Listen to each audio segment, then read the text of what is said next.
Now at 6, questions remain on what tipped off investigators to the discovery of 16 children living in deplorable conditions inside a Vinton County home. Tonight, we're pushing for answers. Thanks for joining us tonight at 6 on the air and on the stream. I'm Yolanda Harris. And I'm Jeff Hogan. Authorities made that discovery Tuesday after getting a search warrant for the home. They arrested 4 members of the Siders family. All are charged with 16 counts of endangering children. Law enforcement was working on an unrelated investigation and did not expect to find those kids there.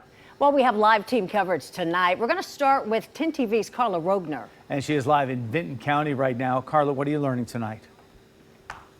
Yeah, well, investigators have been tight-lipped about what led them here in the first place, but we got court records that show there was a warrant filed for the arrest of Gary Siders Jr. on public indecency charges. It's dated the same day that the children were found behind these walls. Nobody knew. Well, where it's so close in, I understand, but it's heartbreaking. Out for a walk with her dog, Janet Wilbur couldn't help but walk past the Siders family home. Oh, it's just heartbreaking. Them poor kids. It's awful. She and other neighbors still grappling with how 16 children could have been living inside the home in conditions that the Attorney General has called pure evil. But you don't know, you can't do anything. So what put the Siders family on the radar of law enforcement? Records from the Vinton County Court show on June 29th, a request was filed for a warrant for Gary Siders Jr. The warrant was served the next day, June 30th.